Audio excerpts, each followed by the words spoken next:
cara a las oposiciones, como aquí nos escuchan y quizás les pueda interesar mucho, las personas se encuentran con su vida personal que está ocupadísimos, posiblemente muchos trabajando, otros con niños o todo a la vez, y a la vez con unos tochazos de estos así enormes, infumables.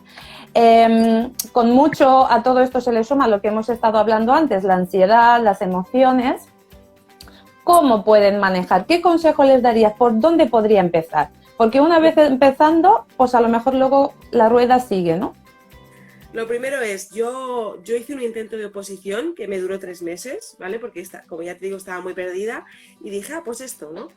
Y lo primero es que conozco una pequeñísima parte de lo que es ser opositor y es una locura. Lo primero es que hay que echarle un par porque es implicar tiempo, esfuerzo, no te vale con aprobar, sino que tienes que ser el mejor, etcétera, etcétera, etcétera. Entonces es, vamos, súper valorable todas las personas que están opositando. Y a ver, es un caso especial. ¿Por qué? Precisamente por eso. Porque al final cuando tú estudias una oposición no es como cuando estás estudiando en la universidad, ¿no?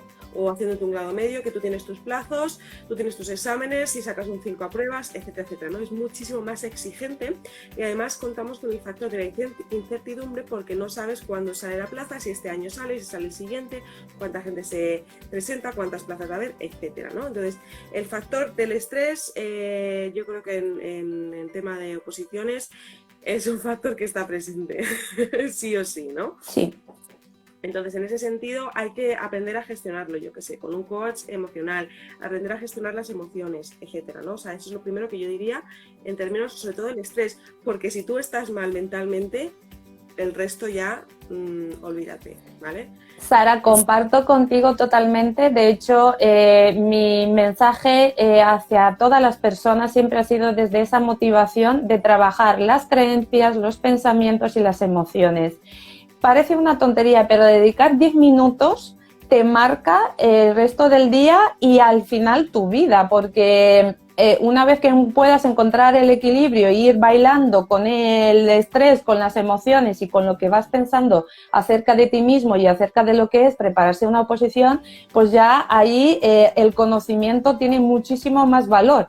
¿En qué sentido? Yo siempre digo, el tema de sembrar patatas en un terreno cuando no está preparado para ello.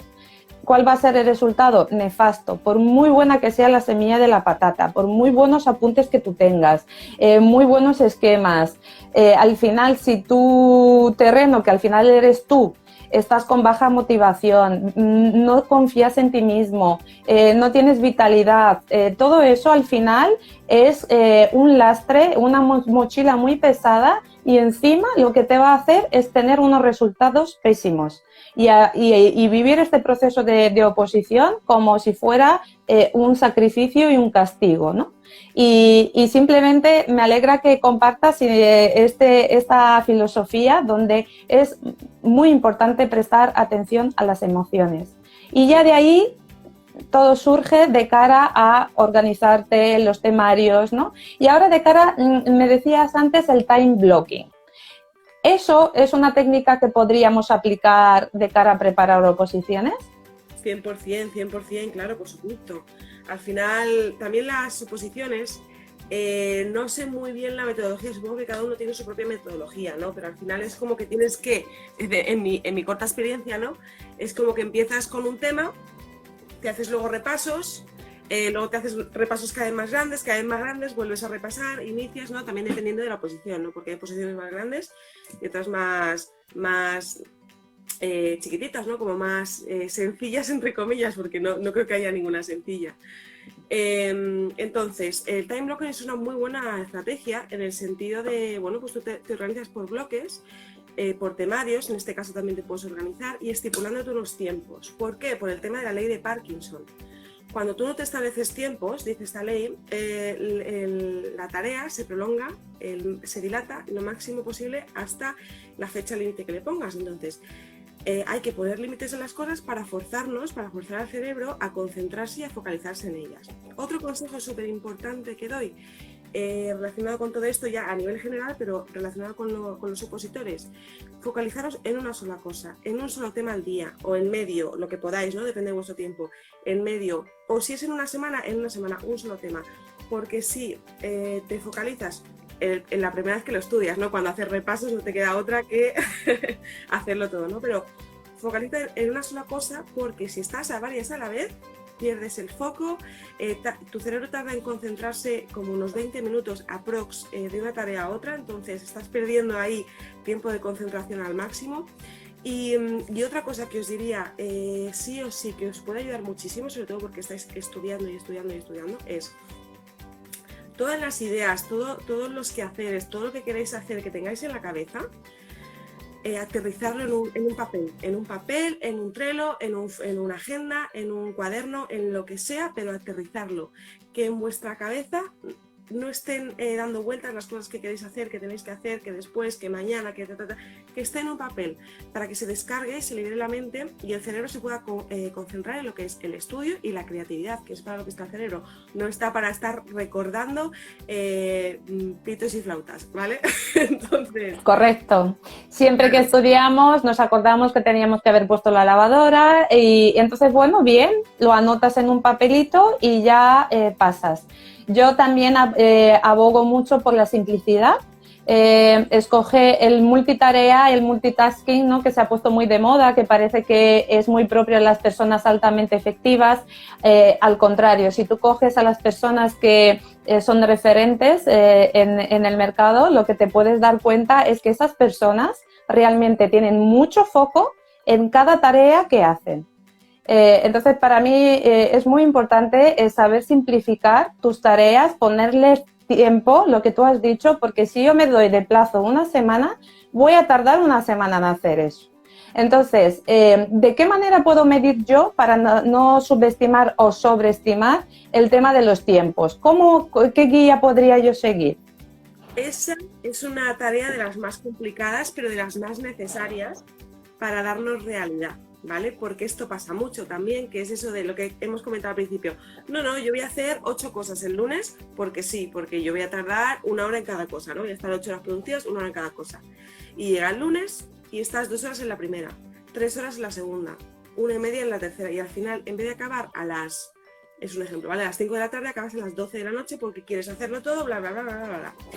Eso es una clara señal de que no estás siendo realista. ¿Cómo podemos ser realistas? Bueno, si ya tienes unas tareas más o menos estipuladas, mídete los tiempos. Es una realidad, o sea, eso te da realidad pura cuando te mides tus tiempos y sabes lo que tardas en cada cosa. Pero, ¿cuál es el problema? Cuando empezamos una tarea nueva, ¿vale? De hecho, opositores, no será lo mismo, no estudiaréis con la misma fluidez el primer mes que cuando llevéis 9. Cuando llevéis 9 tendréis muchísima más fluidez porque al final es un ejercicio, todos son ejercicios constantes. Entonces, un truco para que no pase esto de no sentirte realizado porque no llegas a todo es ponte pocas cosas. De hecho, el time blocking lo que dice es que te pongas 3 bloques como máximo en el día de 3 cosas diferentes como máximo, ¿vale? Si es uno, pues mira, pues es uno y te focalizas 100% ese día en uno, ¿no? Eso y ir con márgenes de tiempo. Yo te quiero compartir una cosa que hago yo. Yo no sé si soy estratega mental de cara a sentirme satisfecha, pero por ejemplo, si tengo que hacer 3 tareas en el día, escojo la más importante, la que más satisfacción sé que me va a dar. ¿Por qué? Porque si las otras 2 no las hago, de algún modo me da igual, porque he ido sobre todo a la principal. ¿Esto es una buena estrategia o me estoy autoengañando? Es una buena estrategia en el sentido, a ver, tiene sus matices como todo, ¿no? En el sentido de estás priorizando y cuando tienes muchas cosas que hacer es imprescindible aprender a priorizar y jerarquizar. Muchas veces creemos, de hecho, que estamos haciendo... Con lo que tú dices, ¿no? Por ejemplo, tienes 3 tareas, ¿no? Imagínate que esta, que es tu prioritaria porque es la que más realizada te hace sentir, ya sea por el desarrollo de tu negocio, ya sea por tus prioridades, por tus objetivos, ¿vale? Una, pongamos que es la que tú dices, es la que te lleva directamente hacia la consecución o hacia el camino de conseguir tu objetivo principal. Y las otras 2, pongamos que son más cortitas, más livianas, te llevan a otras cosas, etc. Muchas veces caemos en el error de decir, pues hago 2, que son 2, 2 es más que 1, ¿no? 2 es más que 1, sumo y es así. Y Claro, y en realidad esas dos son más nimiedades, ¿no? Son algunas tareas que no te están llevando a tu desarrollo, cuando realmente una, que es a lo mejor más grande o más, pues eso, más intensa, más densa, es la que sí que te está haciendo sentirte realizada porque llegas hacia tu objetivo principal gracias a esa. Entonces, totalmente hay que escoger, siempre hay que escoger, precisamente por eso no podemos hacer tantas cosas en el día, hay que priorizar en función de tus objetivos y en ese caso pues tú lo haces estupendamente. Es verdad que las otras dos obviamente las tienes que seguir haciendo, ¿no? Pero bueno, igual puedes cuadrar, al final es un autoconocimiento constante, igual puedes cuadrar otro momento o puedes cuadrar, priorizar, hacer la tarea más importante a primera hora y luego las otras pues las vas haciendo a lo largo del día cuando vaya surgiendo. Es que si la tienes que hacer mañana y posponerla, bueno, pues pones por lo menos una que no es tan importante, ¿comprendes? Entonces eso está estupendo. Y me gustaría decir antes, con lo que comentábamos de la organización por bloques de tiempo, que también, con lo que hablábamos antes de los opositores, de calcular los tiempos y tal, ponerse márgenes de tiempo es muy buena idea. En plan, si tú quieres estudiar un tema, ¿no? Por ejemplo, y te pones las 2 horas que decíamos, pues entre tarea y tarea, entre el tema 1 y el tema 2, o lo que vayas a hacer después, ponte 1 hora de margen, ¿vale? Por ejemplo, la primera vez. Luego, cuando ya te vas conociendo, ya vas ajustando todos los tiempos y ya te va saliendo todo fluido. Pero las primeras veces hay que ponerse márgenes, porque si no, te agobias. ¿recomiendas algún tipo de aplicación o es agenda de boli y papel? Yo utilizo las dos. Yo utilizo agenda de boli y papel porque me gusta ir, no sé, yo utilizo en todo lo digital y lo analógico. No me preguntes por qué. Pero utilizo agenda digital, que es el Google Calendar, ¿vale? Porque también para agendar sesiones, etcétera, me va muy bien.